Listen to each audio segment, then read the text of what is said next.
Hello, everybody. DMGeezerjim here. To continue along, we're going to work on our monster short series a little bit more today. Continuing along real quickly, we're going to look at an often unused creature, but yet a pretty entertaining guy. He's called the Peryton, Peryton. A flying creature. It's like half stag, half vulture. Has some interesting lore, a couple pretty cool abilities that go along with it. So we're going to take a few minutes to take a look at the Peryton. Peryton. Pick your description. Peryton, according to D&D5e's pronunciation guide. Okay, Peryton is a medium monstrosity, a chaotic evil creature. Three things that we want to know about it. Three things that are important to talk about it. First, let's talk about the lore of this interesting creature. The lore has been carried through since its initial, slightly modified for 5th edition, but basically the Peryton started out as a cursed elven maiden. 5th edition doesn't necessarily determine the species, the race of the originator of it, but the story is still the same. A woman scorned found out that her husband was doing the dirty with someone else. Found the adulteress, cut the woman's heart out, and ate the heart as part of a dark pact to ensure the everlasting love of her husband. Eventually, the act was discovered. The curse became a real thing, and when the woman died, she was publicly executed. The birds that fed on her corpse were then corrupted and turned into what we have now as the Peryton. One of the unique things about a Peryton is its appearance. Obviously, as we're looking at it here, it's a little unusual. It's like a stag-headed vulture owl-looking thing. It's not something that's going to really stand out as a huge threat other than its size when your party sees it. One of the unique things about a Peryton is when it's at rest, its shadow is the appearance of a person. So you can use that to an extent if you want to trick people with the Peryton, or if you want to add some mystique to the encounter. Remember, whenever the players see the shadow of a Peryton, it looks like a human. It looks like a humanoid female. Okay, so that's the first thing to understand about the Peryton is they have a pretty unique kind of a dark lore to them. The second thing we're going to talk about when we get into these little dudes is their abilities. Let's go ahead and look at the stat blocks as it's written. Armor class 13, challenge rating of 2. A little low on the armor class for its challenge rating. It's going to be pretty easy for players to hit. A hit point of 33 for an average. So it's going to go up to a maximum of 54 hit points while still staying within its in the parameters for its challenge rating.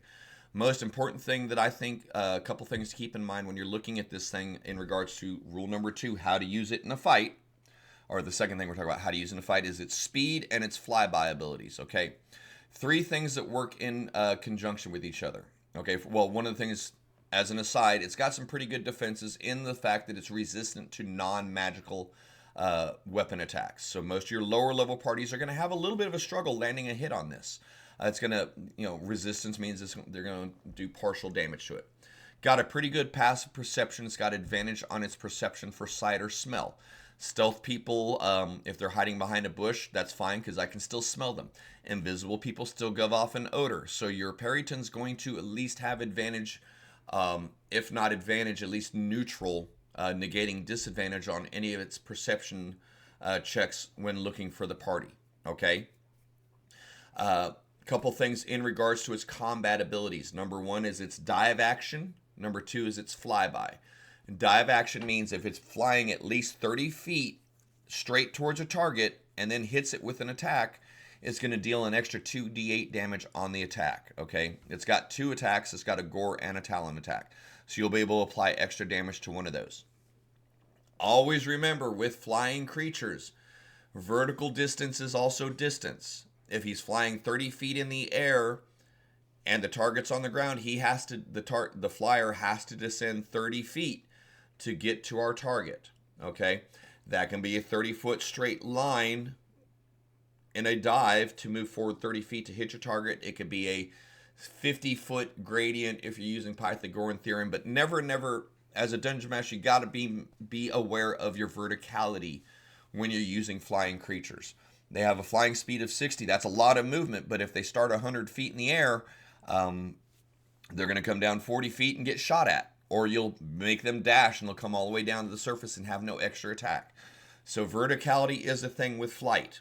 It's the number one thing. A lot of times we're like, oh, our creatures are flying around, our guys can't hit them with the swords. That's cool. But our birds can't hit our party when they're in the air either. So as you're moving the Perytons in combat, make sure that you're aware of their height. Make sure that you're using straight line movement whenever possible for their dive attack so you can get the extra damage in. And above all else, remember their flyby ability. They do not provoke an opportunity attack when they fly out of an enemy's reach. They should be coming in, hitting, and going, and coming in and hitting and going. There shouldn't be a situation where your Peryton flies in, hovers in place, clawing and biting at your target. Hit and run, hit and run.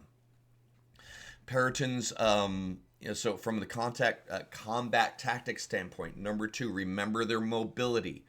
Their biggest threat is their mobility, their dive attack, and their flyby. You don't want to use these guys in small caverns. You don't want to use these creatures in an area that you're going to limit their mobility. Treetops, things like that can limit line of sight. If you want to make a tougher challenge, are definitely helpful. But yeah, dive attack, flyby, 60 feet of movement. Always remember those are your main tools when you're using a Peryton. Do not put it in a position where its mobility is limited. Otherwise, the challenge of the encounter just is it greatly reduced. Okay. Lean into the lore of them. Number 1, talk about the rumor and the whispers of the Peryton if you want to lay in some mystery, some mystique for the creature. Number 2, flyby, dive attack. Flyby, dive attack. Make sure that you are leaving your stealth room for movement on your Perytons to where they can constantly use their dive attack. Flyby means they're not going to hit with opportunity attacks, so let them keep on going. Fly in, hit, and go. Fly in, hit, and go. So that might require to use some tactical maneuvering initially, paying attention to the altitude of your creature and this flight pattern as it circles around. Your Perytons may not be able to attack every single turn if you want to use dive attack and flyby. So for number 2, when using Perytons, be aware of flyby, be aware of dive attack, be aware of your movement limit. 60 feet sounds like a lot. It's not a lot when you're talking up and down as well. Okay? Number 3, for the Perytons is where do we use them? Medium monstrosity, chaotic evil, relatively intelligent.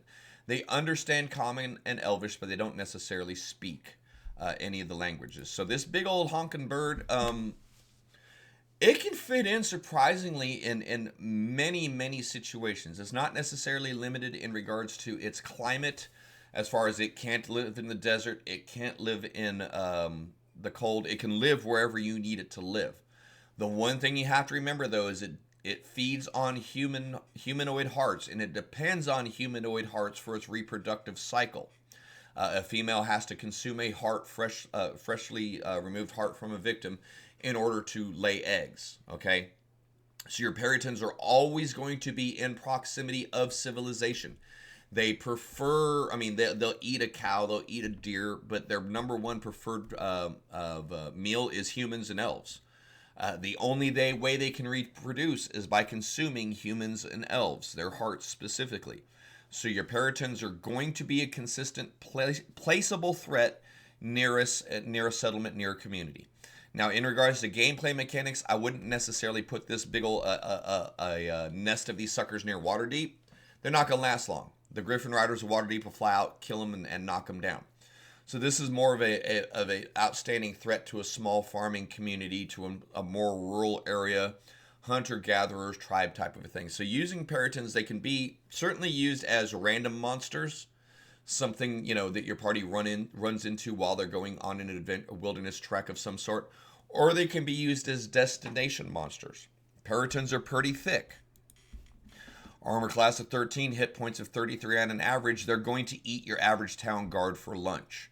They're going to eat 2 or 3 town guards. A nest of Perytons will be a significant threat to a small community.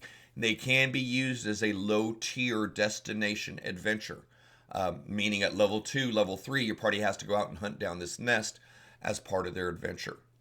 Okay, so don't feel limited to using it as just a wandering random monster.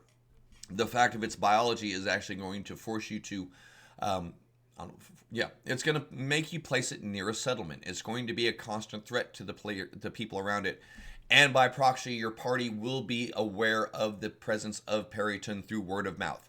They eat people, they hunt people, they grab people, fly off, rip the heart out, and feed it to their mates. They're not pleasant creatures. So the use of Peryton, while they're suitable for random monsters, they're suitable for just something to run into while you're climbing the cliffs, or something to run into when you're running through the mountains. They're really kind of ideal for use in story-driven adventures. Because they hunt people, they're going to be near communities. Because they're near communities, they pose a threat. Because they pose a threat, it's a super simple, easy MacGuffin, super simple, easy quest hook, plot hook to get your party moving in this given direction. So if you need to put a special map, key, MacGuffin, whatever to move the next step of the adventure along, you can easily put it amongst the remains in a Peryton nest, have a really cool encounter with some challenging, difficult creatures, and move your story forward. Okay, so Perytons are very useful things. First and foremost, as I close this out, remember, number one, their lore.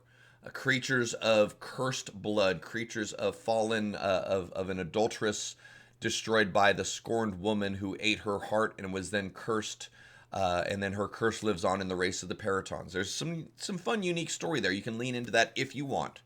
Number two, flyby. They do not provoke opportunity attacks, so they should always be moving. They have 60 feet of flight, but flight is also up and down. Make sure that you're giving your Perytons enough space to maneuver without giving the party free attacks at them. Okay, creative use of your environment, treetops, cliff sides, things like that, to allow your Perytons to maximize their mobility while minimizing your party's opportunity to shoot at them. Lastly, adventure placement. They are human feeders. They are elf feeders. They can certainly provide a destination adventure. They're perfectly suitable for random encounters, wilderness encounters, but by design, they're really, really ideally suited as a destination adventure. Their nest, their hive, their nesting grounds near the cliff, at the edge of the dark spider woods, and so on and so forth. However you want to build up on that, but overall, man, a Peryton is a good low-level creature that provides a lot of challenge, that's going to teach your party and teach you as a dungeon master about fighting mobile enemies, and as a DM, using mobile adversaries to harry your party. And at the end of the day, you can drive a story forward. You can drive an adventure forward using a nest full of Perytons as the not the BBEG. They're not that big, but they're certainly going to be a challenge for a third-level party. But hey, all right, guys. 3 things to know about the Peryton. 3 things to keep in mind as you use them for your adventures. I hope you've enjoyed this. Very, very useful creature. Interesting lore. A lot of potential for use. It should be, if you're using harpies, you should be using Perytons. If you're sick of harpies, use some Perytons. If you need some giant vultures, don't want to use vultures, use some Perytons. These things will fill in a lot of gaps in our monster handbooks, especially for flying creatures, if you just take a look at them. But right, thank you so much for your time. I hope you enjoyed this video. We're going to be knocking out a bunch more, just kind of randomly picking monsters and doing some videos. If you've enjoyed this, if there's a specific creature you want to hear about, obviously likes, follows, subscribes are greatly appreciated, but leave something in the comments. Let me know if there's something else you want me to talk about. Be more than happy to do it. There's hundreds and hundreds of monsters. Some days I don't know where to start, so if I hear from you guys, that gives me some direction. But hey, thank you for your time. I appreciate you being here. Hopefully you enjoyed this video. Like, subscribe, and follow for more. We'll see you soon.